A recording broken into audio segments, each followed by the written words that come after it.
through yesterday. I drove through a place and it had the sign for horse and buggies.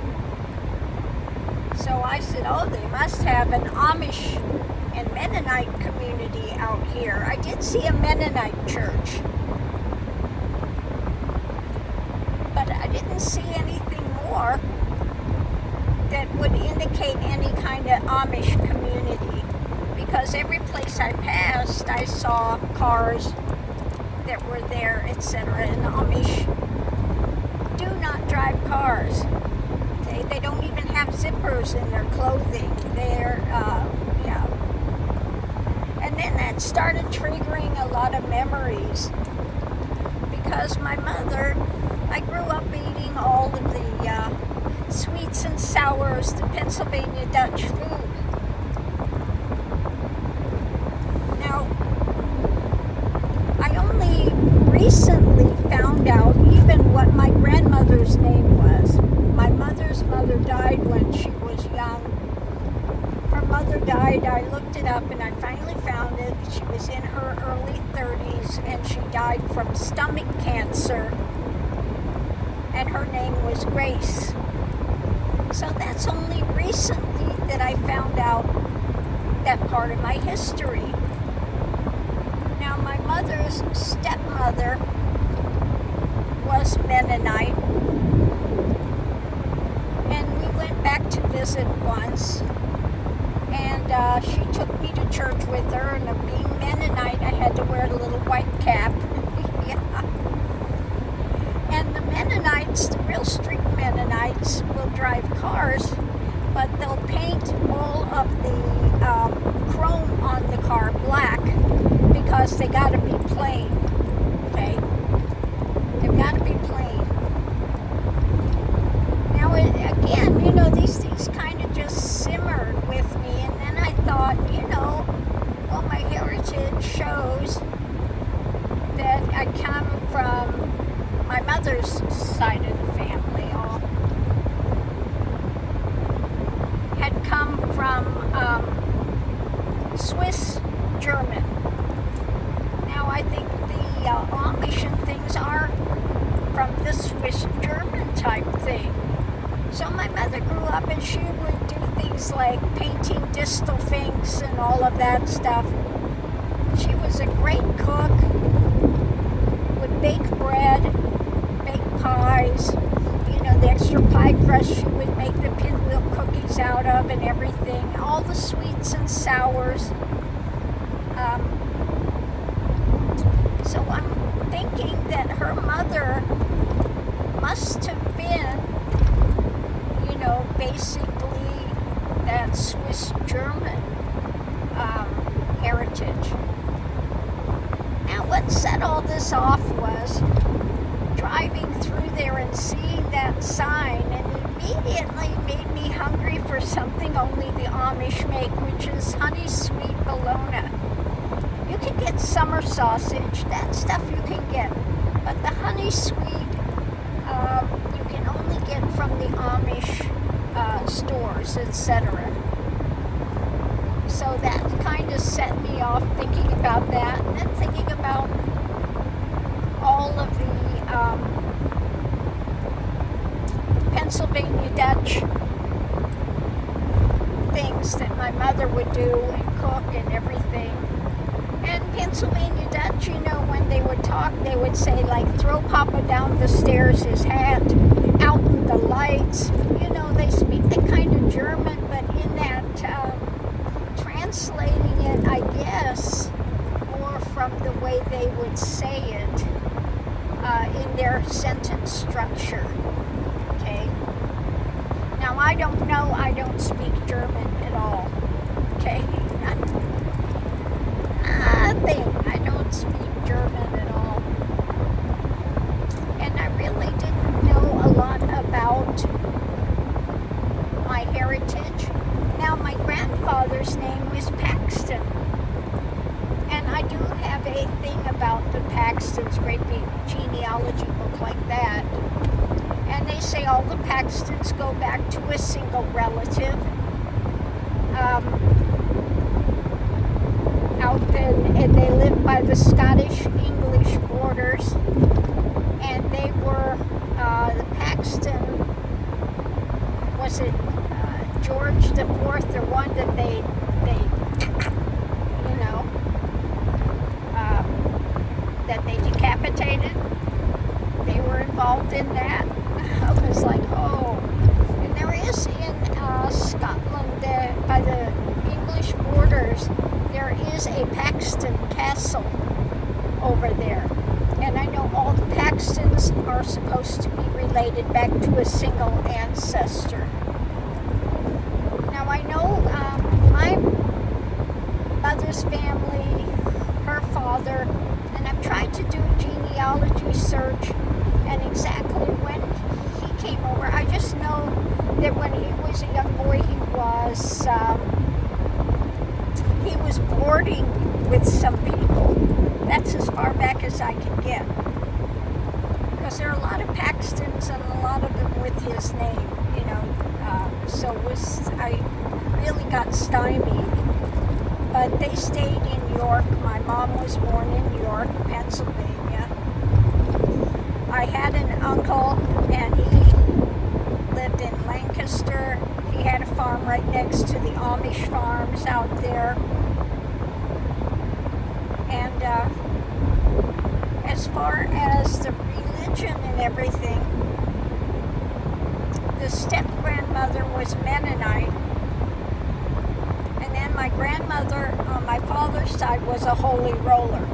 So you can't get any more different than those two dynamics. Mennonite, very staid, the plain, this and that. And the holy rollers out there getting baptized in the river, screaming and yelling and rolling down the speaking in tongues and all that. So two very different dynamics with that. Crazy. So, you know, when you're driving through and you have something, and sometimes they'll trigger this stuff to kind of sit with and look at.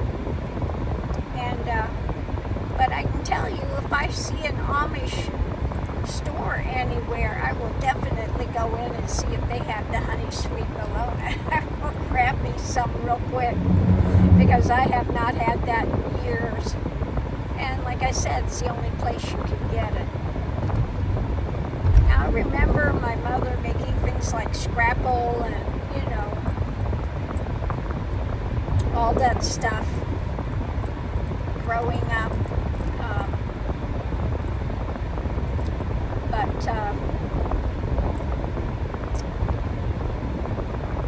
Yeah. And then her, like I said, doing the painting, doing the distal things and all of that. And I see the barns going here, and I know they had German, at some point, German people in there, because they have the hex signs on the barns. They're painted with the hex signs. So that's just kind of interesting when you go and then these things start playing out, kind of sit with it. And, you know, unfortunately, I don't get my father's side of everything. In about 10 miles, turn left onto County Road 263. Or probably my mother's father's, because it goes through your mother's lineage.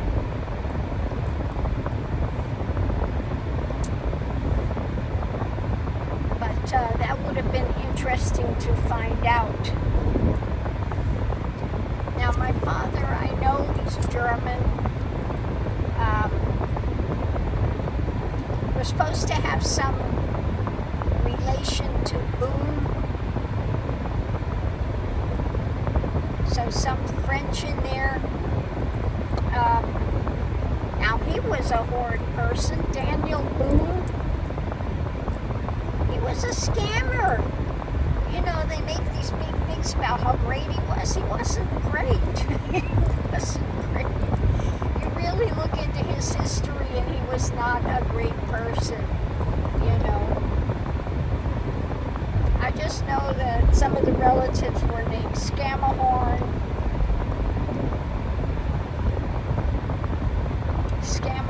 and in Paxton, and my father's name is Wiebrecht. I think it's the way you would pronounce it, German, Wiebrecht. Yeah. And so,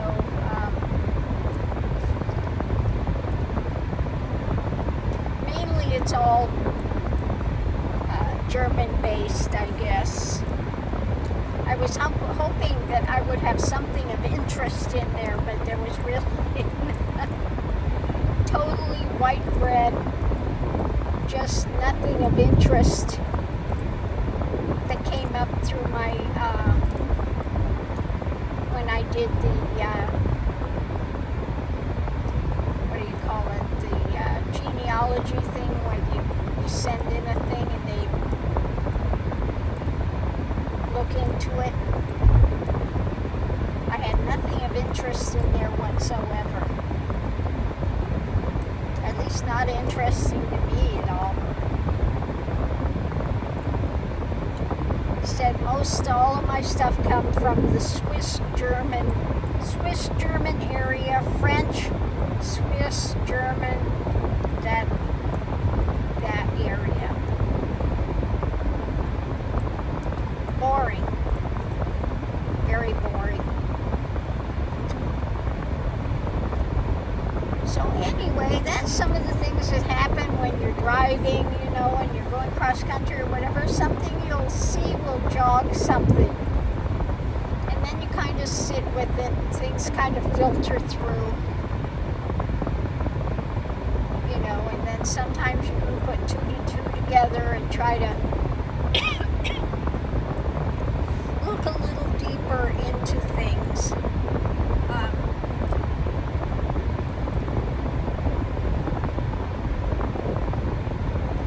So anyway, on that note, I'll leave that here. I have contemplated kind of, you know, maybe dropping down and going through Pennsylvania so I can hit some Amish store.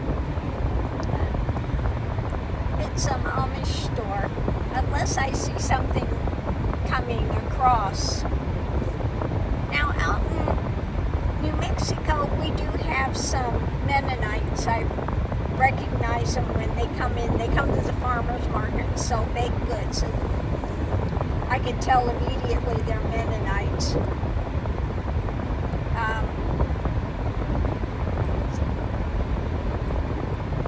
So that's, you know, that's okay. That's interesting. Very staid. But Amish, no. No Amish out there. Just, there are some Mennonites, though it's, I think, a small community of Mennonites somewhere.